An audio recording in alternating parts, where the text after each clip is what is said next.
It's alright, guys. You don't have to do a double take. Yes, I'm back. My hiatus is finally over. I was in the process of moving for about a month and a half ish, but as you can see by my new background, I'm back. I didn't have my PC, my camera, my lights, my keyboard, my mouse, my monitor for, like I said, that month and a half time. But don't worry, my schedule's back. I should be posting at least a video every day for the foreseeable future. It should continue this way until I feel like it's not going anywhere, which hopefully never comes. Now, to break into the topic of today's video, it is something that I care a lot about, right? To me, SpongeBob is not just a cartoon. SpongeBob is the epicenter of my childhood.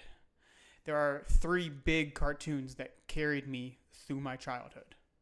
You would have Scooby-Doo, Teenage Mutant Ninja Turtles, and of course, the yellow sponge we all love, SpongeBob SquarePants.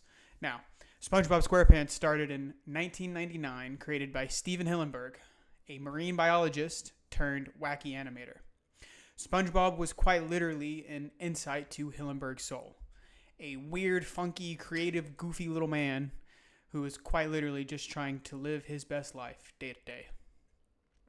And the show showed that. The show gave SpongeBob a massive amount of personality.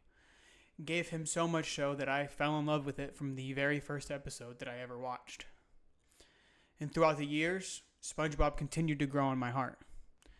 It is still one of my favorite IPs. Well, the older episodes are, because the newer ones kind of just don't hit. Right, Steven Hillenburg, when he created SpongeBob, he had one goal in mind. He wanted to create one universe, one cast, one set that would carry for a lifetime. Steven Hillenburg famously said, "I do not want a sequel, prequel, spin-off, none of it. I want SpongeBob to remain SpongeBob, with all of his friends and family living in Bikini Bottom." At least that's what it was until tragically in 2018 when Steven Hillenburg died. Nickelodeon said, "Whoa, SpongeBob is no longer a fan favorite character, no longer a creative, fun, fresh animation.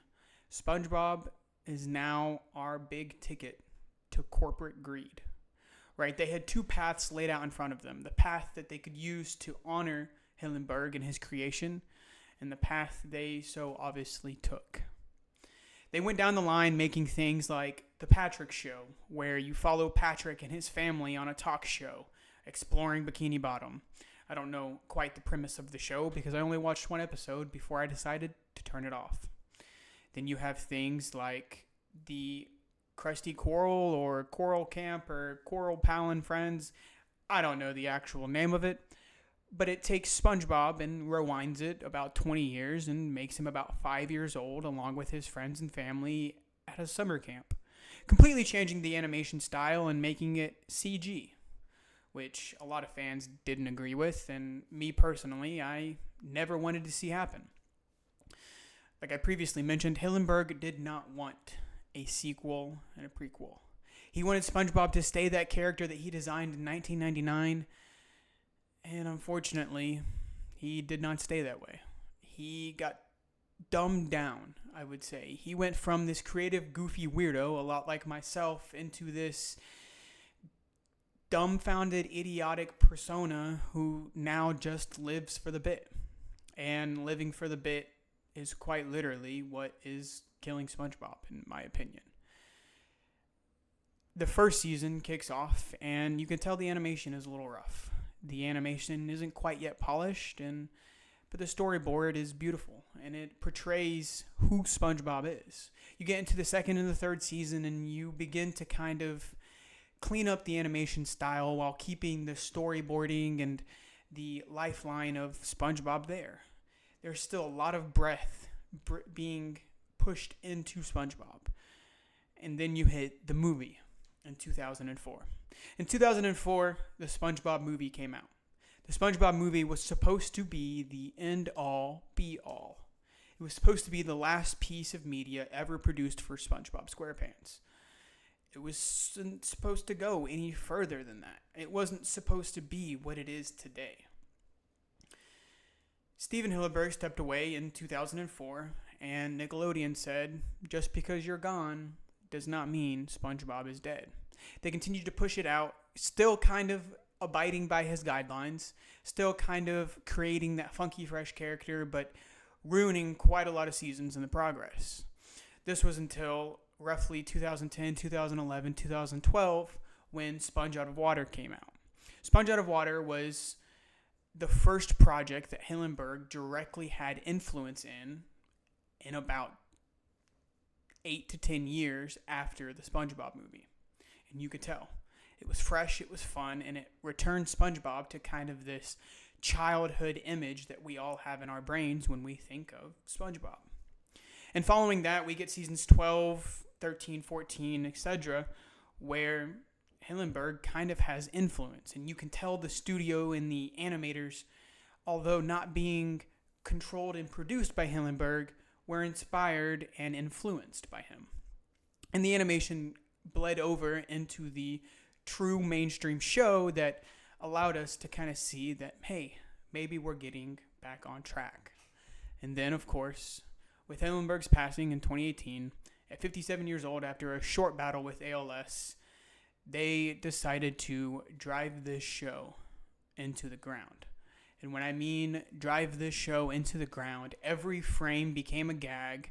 Every scene had a funny, disgusting face to it, and it almost became unwatchable slop.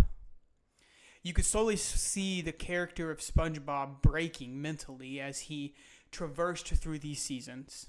You could see him transform from the earlier seasons of happy, go lucky, weird, kind of creative, and just being himself into this ongoing, never-ending stupidity, idiotic, dumbfounded joke. He was always trying to create a meme or make someone laugh, and the show kind of lost all of its meaning, kind of lost what SpongeBob SquarePants is.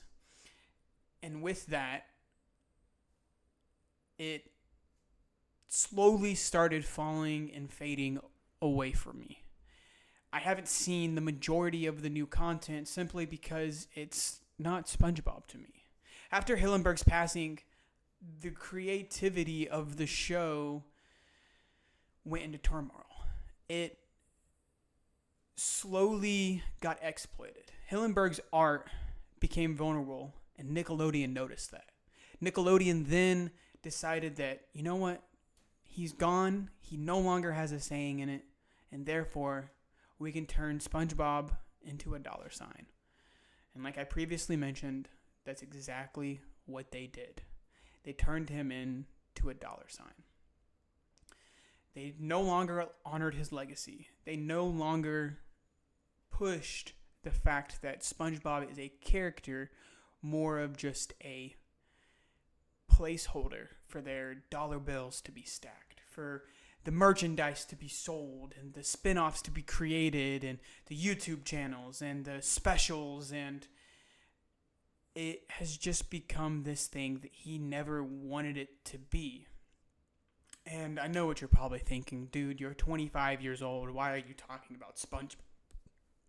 Well, this message isn't really about SpongeBob. SpongeBob was just the example I was using. When artists die, their art becomes vulnerable. Their art becomes malleable. Their art becomes something that people abuse and reuse over and over and over again because the original creator is no longer here. And it becomes this thing that just promotes corporate greed and causes the worst things to come about, right? Hillenburg didn't want a sequel and prequels and spin-offs, but guess what? Nickelodeon said a dead man doesn't talk, and therefore a dead man can't reject our ideas, and let's make as much money as we can from this IP. And that's the sad part, is we no longer have the honest integrity that is required to create something beautiful. Everybody's just worried about the dollar sign and how much money is behind it, and nobody is worried about the consequences that follow. And to me, this is how I think we can fix that. We can boycott the newer versions of all of these things that are coming out. If these things flop so hard, maybe Nickelodeon finally realizes that, hey, SpongeBob didn't need all of this and SpongeBob could just stay SpongeBob.